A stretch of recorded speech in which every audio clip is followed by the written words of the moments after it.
It was almost dark outside now. Old Candy, the swamper, came in and went to his bunk, and behind him struggled his old dog. "Hello, Slim. Hello, George. Didn't neither of you ever play horseshoes?" "I don't like to play every night," said Slim. Candy went on. "Either you guys got a slug of whiskey? I got a gut ache." "I ain't," said Slim. "I'd drink it myself if I had, ain't. I ain't got a gut ache." "Got a bad gut ache," said Candy. "Them goddamn turnips, give it to me.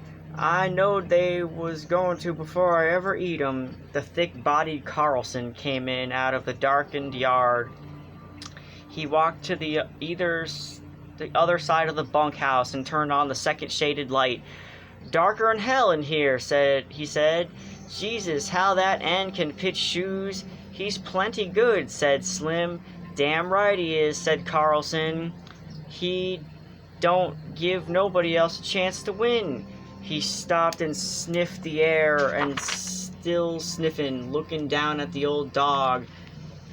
"God almighty, that dog stinks. Get him out of here, Candy. I don't know nothing, but stinks as bad as an old dog. You gotta get him out."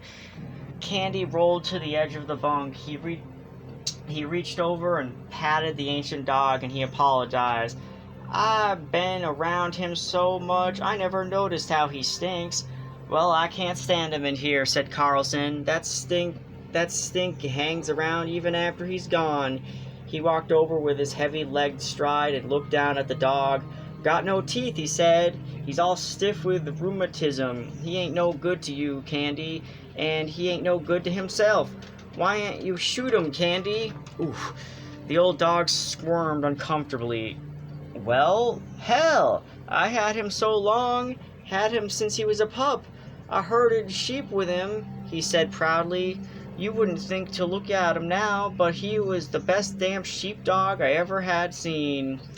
George said, "I seen a dog in Wheat that had an Airedale could herd sheep.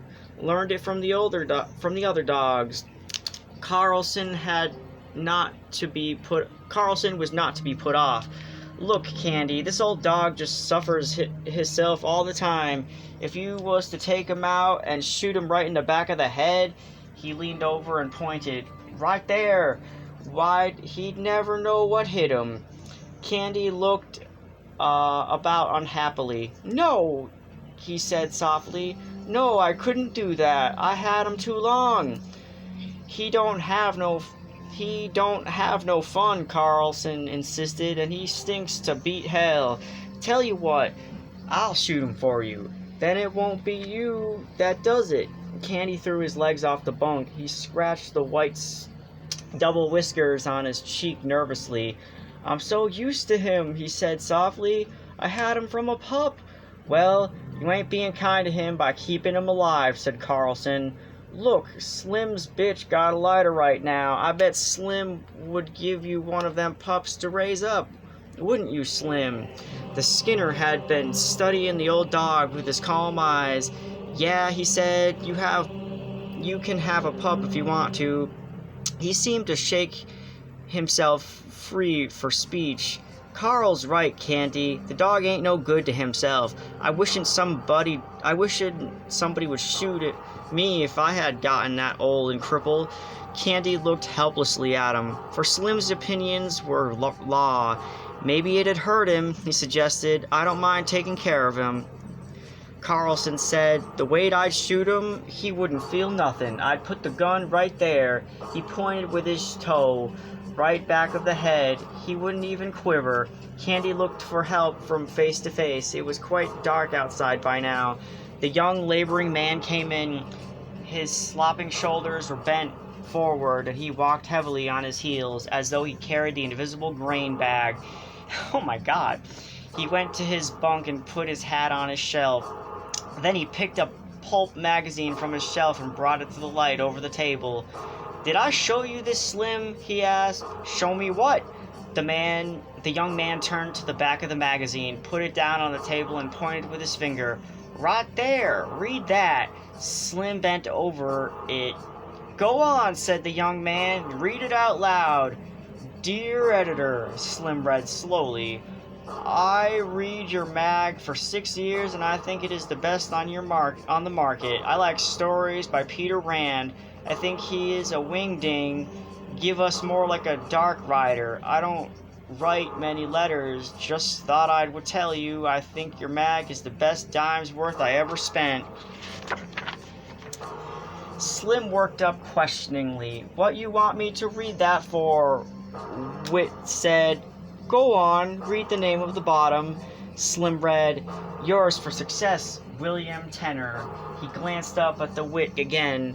What you want me to read for that? Wit closed the magazine impressively. Don't you remember Bill Tenner worked here about 3 months ago? Slim thought.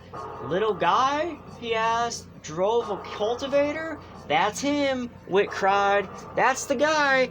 You think he's the guy who wrote this letter? I know it. Bill and me was in here one day. Bill had one of them books that just came. He was looking at it and he says, I wrote a letter. Wonder if they put him in the book.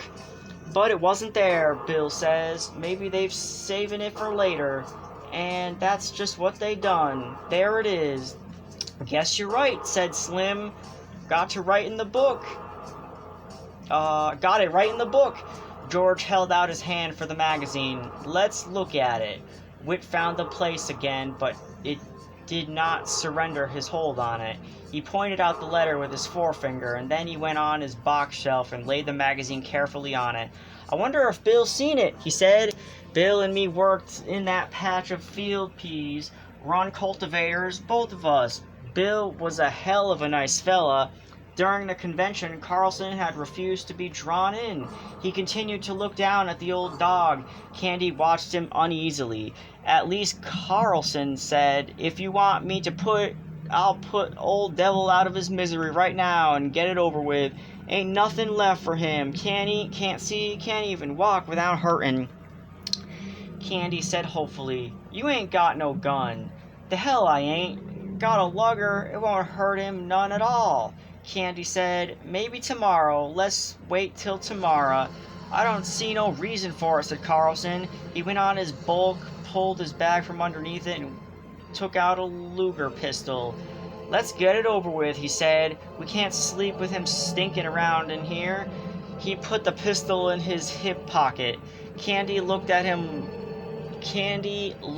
long time at Slim to try to find a reversal, and Slim gave him none. At last, Candy said softly and hopelessly, All right, take him in. He did not look down at the dog at all. He lay back at his bunk and crossed his arms behind his head and stared at the ceiling.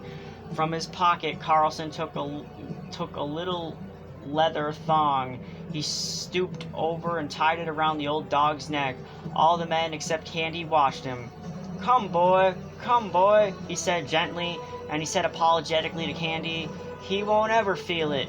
Candy did not move nor answer him. He switched the thong. Come on, boy, the old dog slowly and stiffly to his feet and followed the gently pulling leash. Slim said, Carlson, yeah, you know what to do. What you mean, Slim? Take a shovel. Whoa, said Slim shortly. Oh, sure, I get you.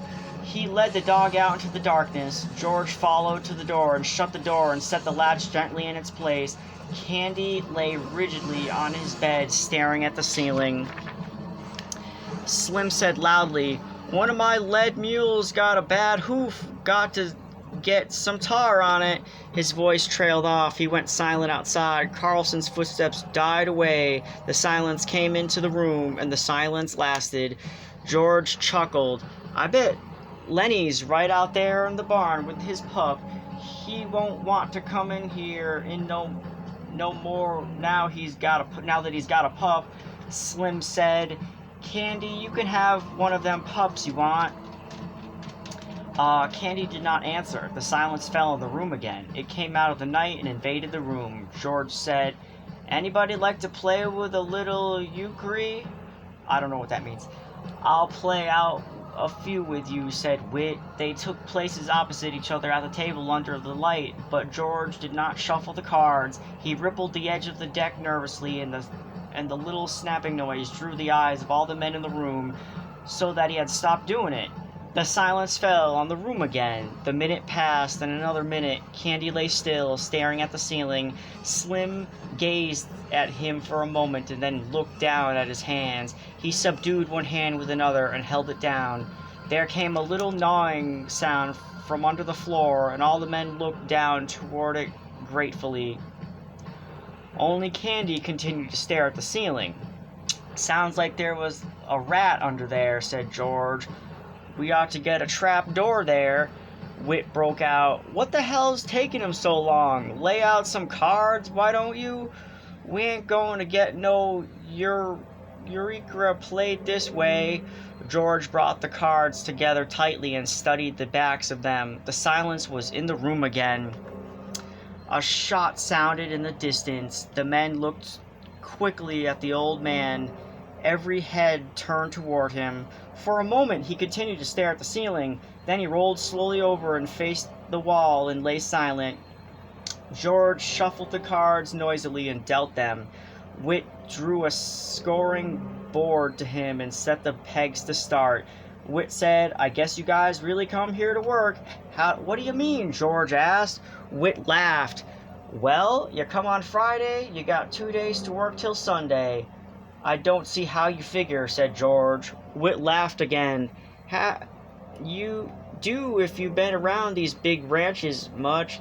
Guy that wants to look over a ranch comes in Saturday afternoon. He gets Saturday night supper and 3 meals on Sunday, and he can quit Monday morning after breakfast without turning his hand. But you come to work Friday noon. You got to put in a day in an hour no matter how you figure."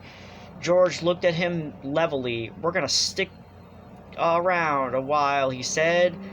"Me and Lenny's gonna roll up a steak." The door opened quietly, and the stable buck put his head, a lean Negro head lined with pain, the eyes patient. "Mr. Slim." Slim took his eyes from old Candy. "Huh? Oh! Hello, Crooks. What's the matter? You told me to warm up tar for that mule's foot. I got it warm." "Oh, sure, Crooks.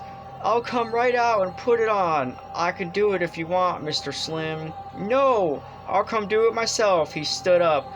Crooks said, "Mr. Slim,